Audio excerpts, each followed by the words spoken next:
Hello, this is R. Vahita, Assistant Professor of Rohini College of Engineering and Technology from MCA Department. I'm here to discuss a few topics of the subject MC4205 Cybersecurity. We are going to deal with the Unit 1 Security Governance Principles. According to the National Institute of Standards and Technology, NIST, information security governance involves establishing and maintaining a framework to provide assurance that information security strategies are aligned with and support business objectives. These are consistent with the applicable laws and regulations through adherence to the policies and internal controls and provide assignment of responsibility, all in an effort to manage risk. A good information security governance process can transform an organization and bring one or more of the following cybersecurity dividends: structured, focused, and prioritized allocation of time, money, and efforts, better compliance with the organization's information security policies, better predictability and lesser uncertainty, better decision making that is structure based than opinion based, more ammunition in terms of due diligence performed by the organization leads to a better stand when faced with the legal consequences, clear accountability, and better information protection. A cybersecurity framework arms the organizations with the ability to protect themselves from evolving cyber threats. A good cybersecurity framework's primary focus includes familiarize and harmonize cybersecurity approaches and provide a common language. Establish the optimum level of cybersecurity tailored to the organization's specific environment and needs. Allocate a sufficient cybersecurity budget towards the implementation of the framework. Effectively impart the knowledge of cyber risk to the top management. Economy of mechanism. This principle states the security as small as possible. The economy of mechanism principles simplifies the design and implementation of the security mechanisms.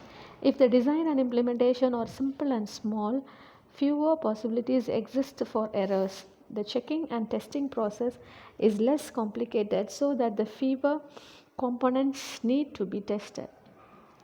Fail-safe defaults.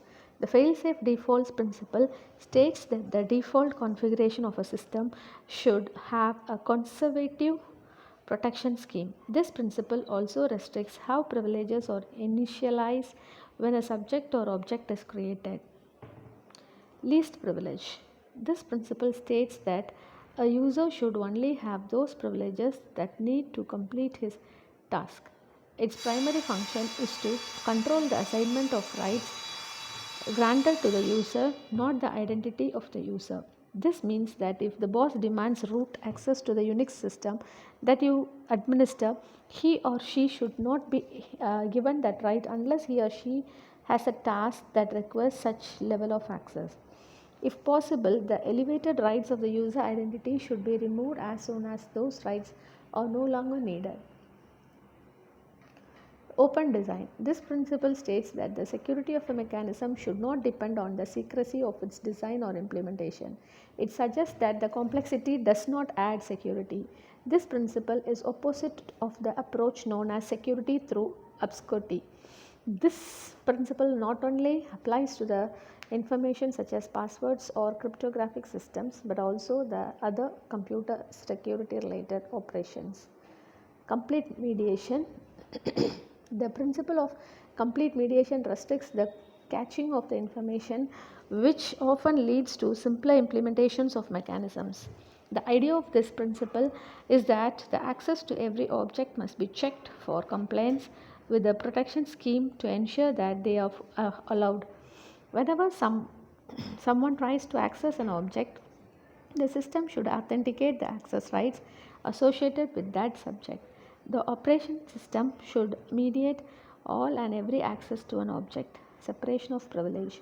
This principle states that a system should grant access permission based on more than one condition being satisfied. This principle may also be restrictive because it limits the access to system entities. Thus, before privilege is granted, more than two verifications should be performed. The least common mechanism. This principle states that in the systems with multiple users, the mechanism allowing the resources shared by more than one user should be minimized as much as possible. This principle may also be restrictive because it limits the sharing of resources.